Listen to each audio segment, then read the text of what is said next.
1, 2, 3 프로젝트, 1, 2, 3 프로젝트. 원래 우리 교회가 실천 방안으로 함께 나아가려고 하는 방향입니다.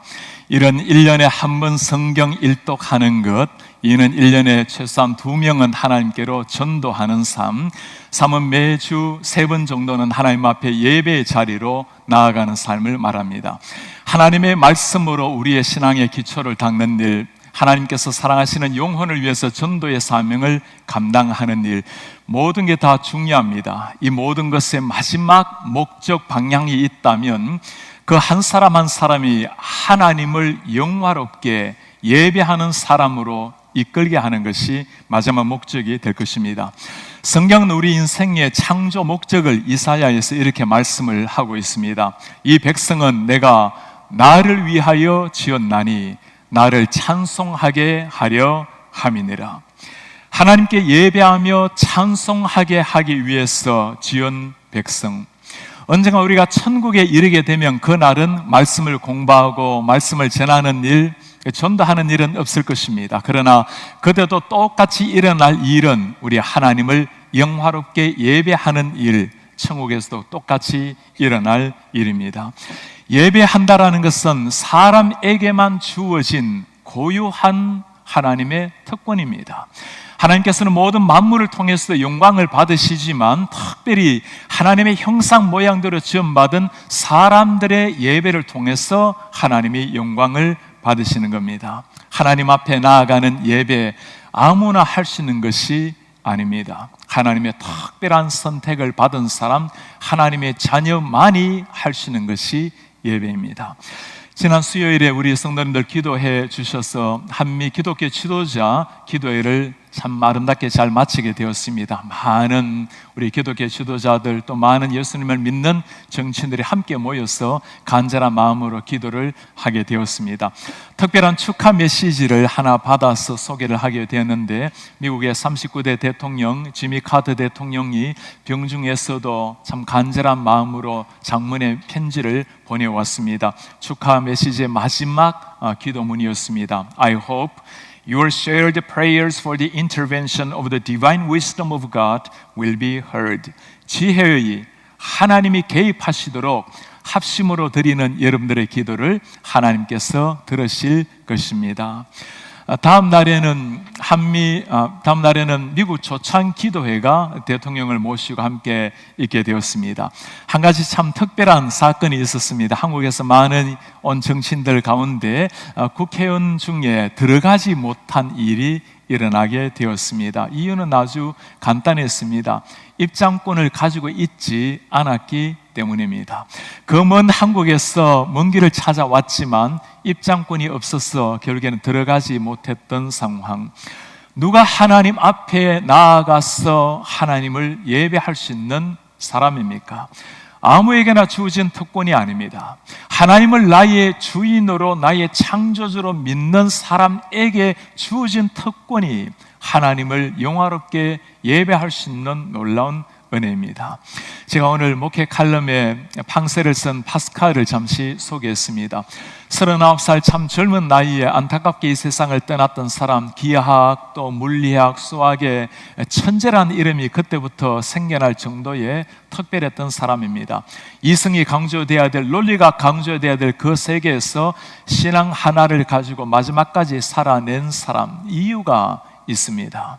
파스칼이 특별한 경험을 하나 하게 됩니다. 1654년 11월 23일 밤 10시 30분에서 12시 30분까지 요한복음 17장을 가지고 말씀을 묵상하다가 하나님께서 예수님의 영이 그 위에 임하게 되었습니다. 너무나 하나님의 그 놀라운 임재함에 감격스럽게 하나님을 체험하고, 그때 그 체험했던 내용들을 양피지에 적었습니다. 그리고 죽을 때까지 평생 그 내용을 자신의 옷의 주머니에 꿰어서 넣고 다녔던 사람입니다. 그가 죽은 이후에 그의 몸에서 발견된 그 조각이 지금 파리 박물관에 소장이 되어 있습니다. 그때 남긴 글귀입니다. 은혜의 해 1654년 아브라함의 하나님, 이삭의 하나님, 야곱의 하나님, 철학자, 지식인들의 하나님이 아니다. 예수 그리스도와 나의 인도자에 대한 완전한 순종, 이 땅에서 잠시 고난을 받고 누리는 영원한 기쁨, 그 주의 말씀을 잊지 아니하리이다. 하나님을 정말 만났을 때 나오는 것이 진정한 예배자의 삶입니다. 하나님을 만났을 때 진정한 예배가 가능하다는 말씀입니다. 예배에도 두 가지의 예배가 있습니다. 하나님이 받으시는 예배가 있고 하나님이 받지 않으시는 예배가 있습니다. 종교 행위로 드리는 예배 의식이 있는가 하면 하나님이 기뻐 즐겨 받으시는 진정한 신앙의 예배가 있는 겁니다. 오늘 본문에서 가인과 아벨의 예배를 통해서 하나님이 받으시는 예배가 무엇인지, 평생 우리가 주님 앞에 예배하며 살아가야 될 사람들인데 하나님이 받으시는 예배자 어떤 사람인지 함께 찾아보려고 합니다. 두 형제 가인과 아벨이 함께 예배하러 하나님께 나아갑니다.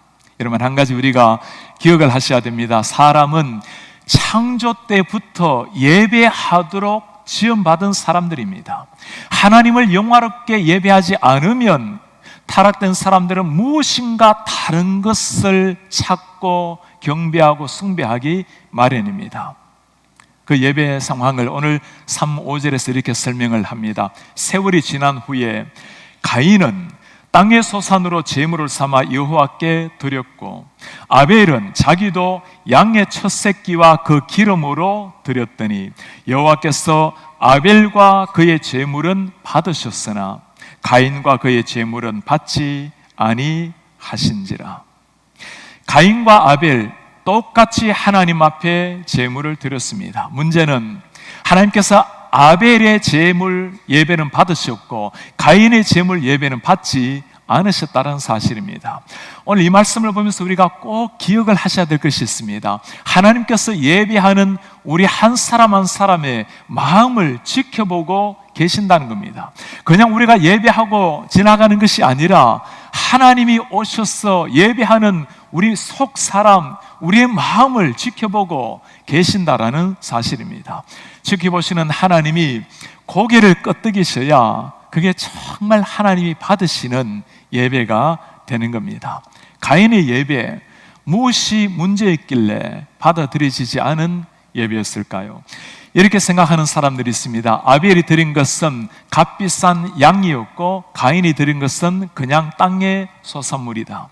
양의 예배였기에, 피를 흘린 예배였기에 하나님이 받으셨고 피 없는 예배를 받지 않으셨다. 성경을 보면 양을 드리고 짐승을 드릴 수 있지만 형편이 되지 않은 상황이면 곡식 드리는 것이 다 가능합니다. 정말 하나님께서 가인의 예물을 받지 않았던 이유, 아벨의 예물을 받으셨던 이유는 오늘 본문을 가만히 읽어보면 본문 자체에 나타나 있습니다. 여호와께서 아벨과 그의 제물은 받으셨으나 가인과 그의 제물은 받지 아니하신지라. 하나님이 말씀하시는 것, 먼저 무엇을 받았는가? 아벨을 받으시고 제물을 받으신 겁니다. 가인을 받지 않으시고 제물을 받지 않은 겁니다. 진짜 문제가 무엇이라는 겁니까? 예물 자체가 아니라 예배자에 있다라는 사실입니다. 가인, 그는 하나님 앞에 온전한 모습으로 예배하기에 준비가 되지 않았던 사람입니다. 어떻게 우리가 알 수 있을까요? 하나님이 그 예배를 받지 않았다라는 그 자체가 가장 중요한 이유입니다. 가인의 반응을 보아도 잘 나타나 있습니다. 하나님께서 가인의 예배를 받지 않았을 때 그의 반응이 어떠했습니까? 5절에 나타나 있습니다. 가인과 그의 제물은 받지 아니하신지라. 가인이 몹시 분하여 안색이 변하니. 하나님이 감격스러운 예배의 대상이 아니라 분노의, 원망의 대상이 되어버린 겁니다. 똑같이 예배를 했는데 하나님의 그 예배를 받지 않으셨다면, 믿음이 있는 사람이라면 주님, 제가 무엇이 문제입니까? 제 마음을 고쳐주셔서 참된 예배자로 세워주십시오. 자기 자신을 돌아보아야 할 것입니다. 그러나 가인, 하나님 앞에 원망하며 하나님을 비난하며 나아갔습니다. 하나님을 향해서 분노를 쏟아내고 그 분노를 결국에 사랑하는 아우에게 쏟아내어서 마침내 아벨을 쳐 죽였습니다. 신약에는 이런 가인의 모습을 두고 우리에게 이렇게 명령을 합니다. 가인같이 하지 말라. 그는 악한 자에게 속하여 그 아우를 죽였으니 어떤 이유로 죽였느냐? 자기의 행위는 악하고 그의 아우의 행위는 의로움이라. 하나님 앞에 드렸던 두 사람의 제물 예배, 의로운 마음으로 하나님 앞에 드렸던 아벨, 악한 심정으로 하나님 앞에 종교 행위로 드렸던 가인, 그 살인자 가인에게 하나님이 찾아오셨습니다. 내 아우 아벨이 어디에 있느냐? 여러분, 가인의 대답을 기억합니까? 내가 모릅니다. 내가 내 동생을 아우를 지키는 자입니까? 마치 그 옛날 범죄하고 난 다음에 도망가서 자신의 죄를 아내에게 전가시키는 그 아담의 모습을 똑같이 보는 듯합니다. 불꽃 같은 눈동자로 지켜보시는 그 하나님, 그 하나님을 믿는 믿음도 없고 하나님을 존중하는 마음도 없고 경외심도 사라져버린 사람, 그가 가인이었습니다. 받지 못했던 재물, 연락되지 못했던 예배자입니다. 그렇다면 하나님이 받으시는 예배, 기뻐하시는 예배, 아벨의 예배는 어떤 예배였을까요? 똑같이 오늘 본문에 그 답이 나와 있습니다. 하나님이 아벨과 그의 재물을 연락하셨더라. 아벨을 받고 그의 재물을 받으셨다는 말씀입니다. 아벨의 예배의 특징이 어떻습니까? 히브리서에는 아벨의 제사를 이렇게 설명을 해 놓았습니다.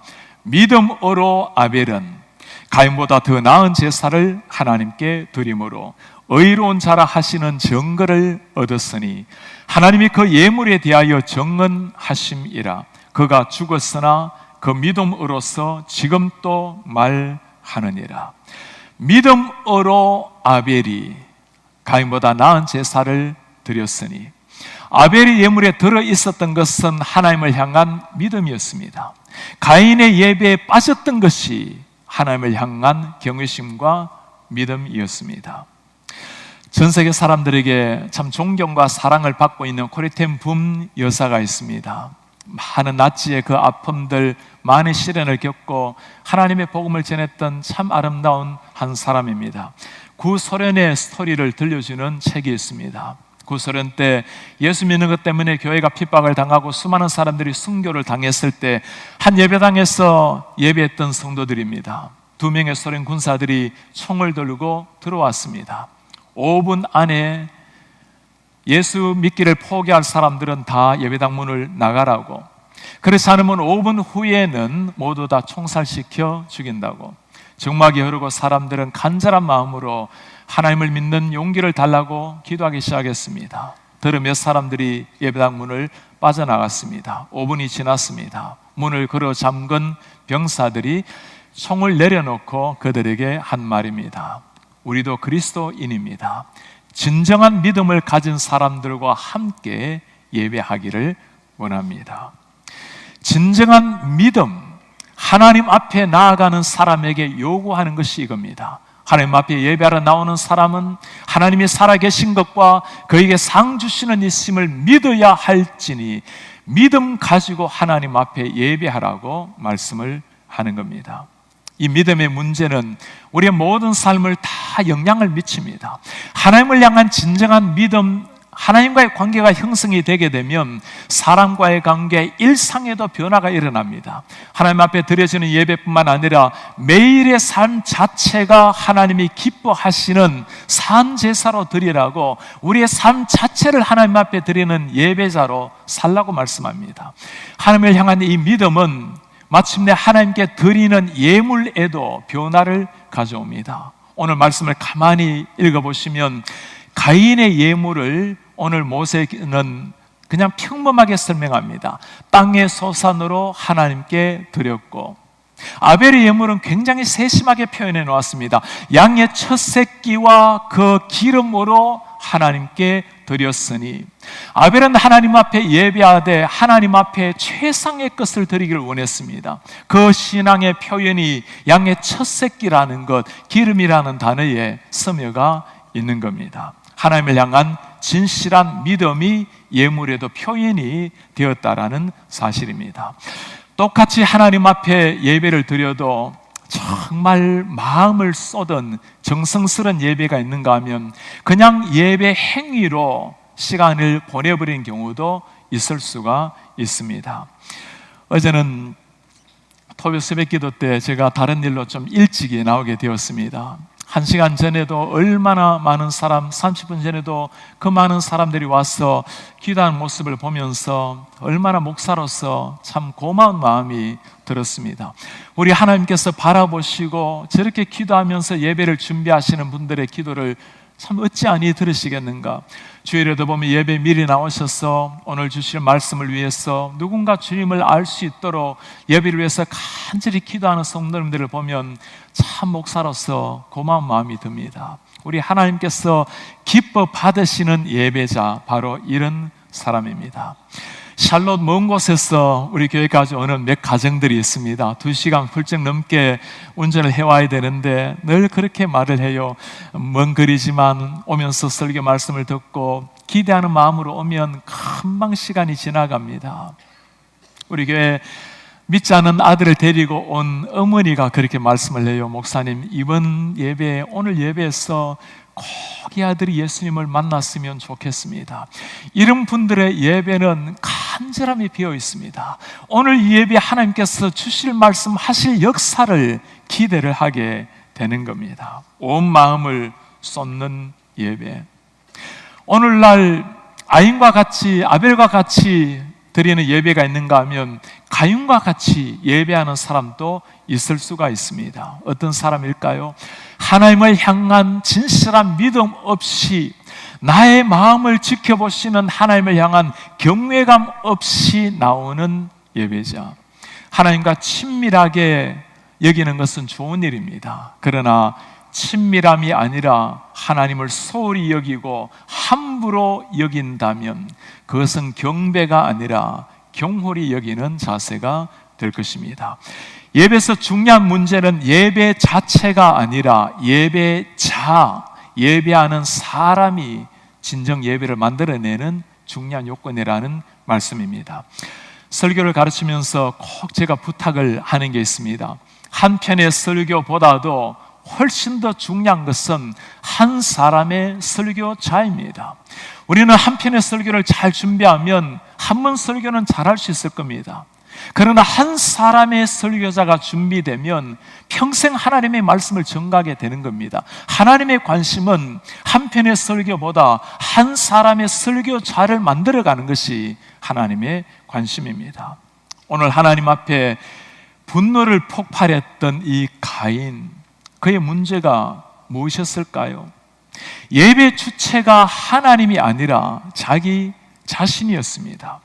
하나님이 원하시는 예배 관심을 가져야 되는데 자신이 원하는 대로 예배하고 받지 않은 하나님을 향해서 분노를 폭발시키는 가인의 모습, 하나님을 만나는 감격, 그 설레이는 마음, 하나님 앞에 감히 머리 둘 수 없는 죄인이 조심스럽게 주님을 예배하는 그 감격 잃어버리고 불편한 마음으로 때로는 이 시대도 예배를 나오는 사람이 있습니다. 우리가 추구해야 될 예배는 그런 예배가 아니죠. 나에게 편한 예배, 나에게 맞는 예배가 아니라 하나님이 최고로 영광을 받으시는 그 예배, 내 전심으로 드리는 예배입니다. 여러분 한번 물어보시기 바랍니다. 지금 나는 주님 앞에 어떤 모습으로 예배를 하고 있습니까? 내 속마음을 지켜보시는 하나님께서 지금 나의 예배를 보시면서, 예배하는 나를 보시면서 어떤 표정을 짓고 계실까요? 하나님의 말씀을 간절한 마음으로 준비하는 설교자나 간절한 마음으로 주님 앞에 기도하며 준비하는 기도자나 우리 예배를 수정도는 모든 분들 다 똑같습니다. 우리 찬양대원들 다 마찬가지입니다. 누가 하나님 앞에 감히 찬양을 할 수 있는 사람들입니까? 주일에 충분하게 찬양 준비를 하고 일주일 내내 그 가사를 계속 묵상하면서 하나님의 그 은혜가 내 온몸을, 내 영혼을 완전히, 내 영혼을 소낙비처럼 채울 때 그 기쁨과 감격을 가지고 온 회중을 대신해서 하나님을 영화롭게 찬양하는 것, 그것이 우리 찬양대가 하는, 하나님이 받으시는 찬양입니다.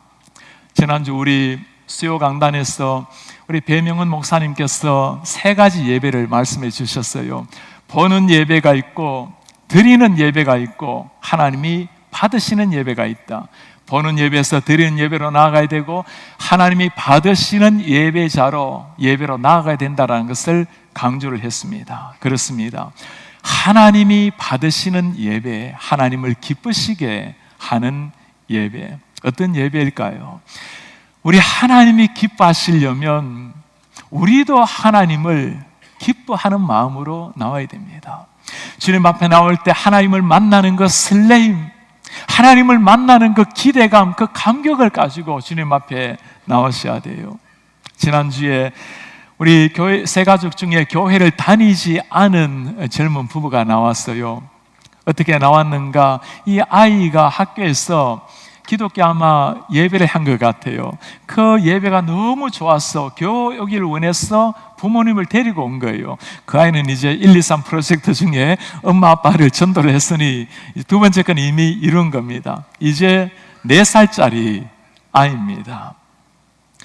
우리가 중요한 질문이 한 가지가 있어요. 예배를 참 기뻐하면서 나오는 사람, 예배를 즐거워하고 하나님 앞에 소중히 나왔던 아벨, 이 예배를 누구에게서 배웠을까요? 아벨도 가인도 다 그의 부모님 아담과 하와에게서 배운 예배입니다.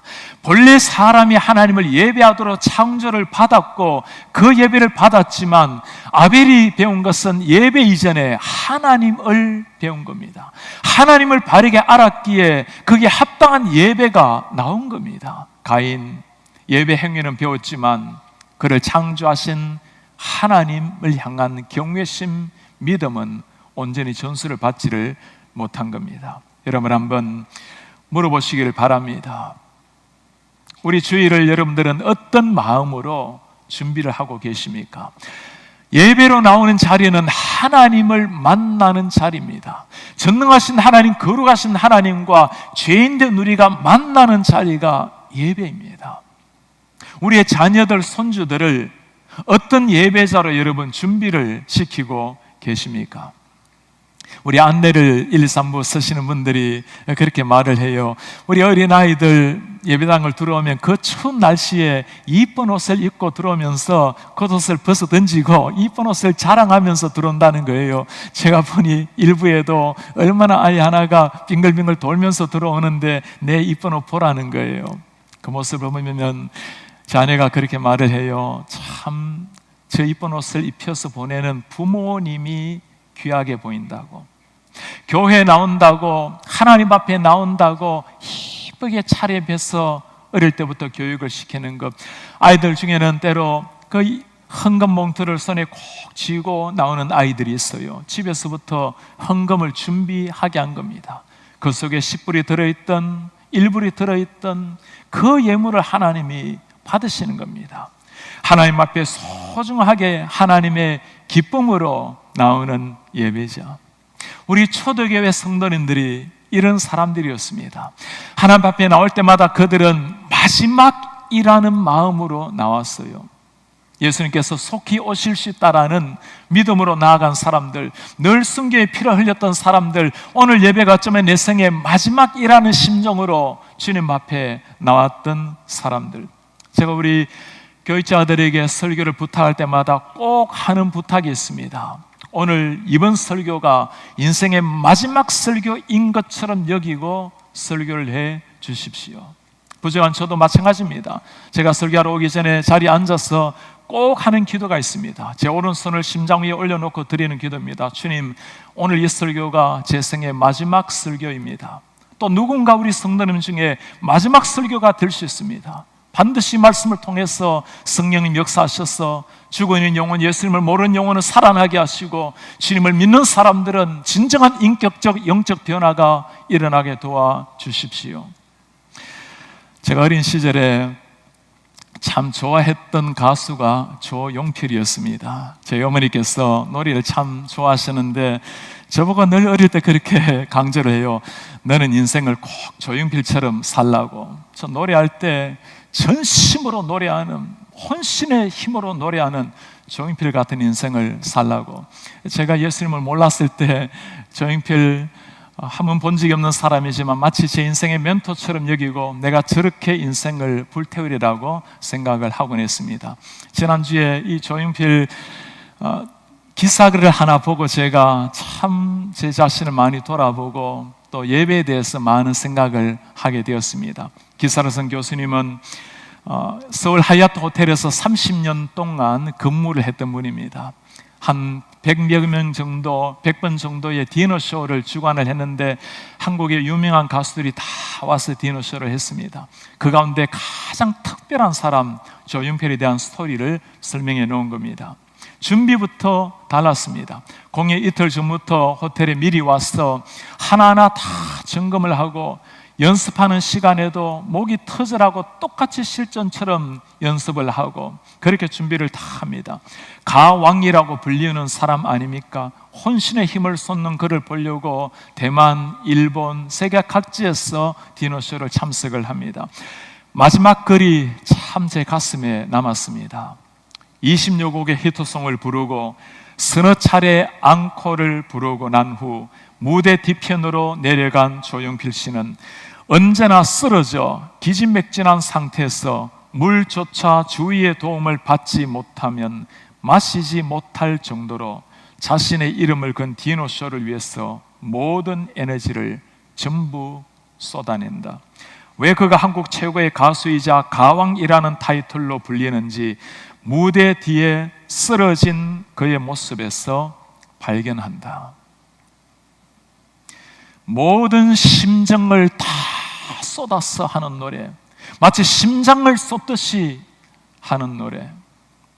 여러분 한번 물어보시길 바랍니다. 이런 심정으로 우리 하나님을 예배해 본 마지막 때가 언제입니까?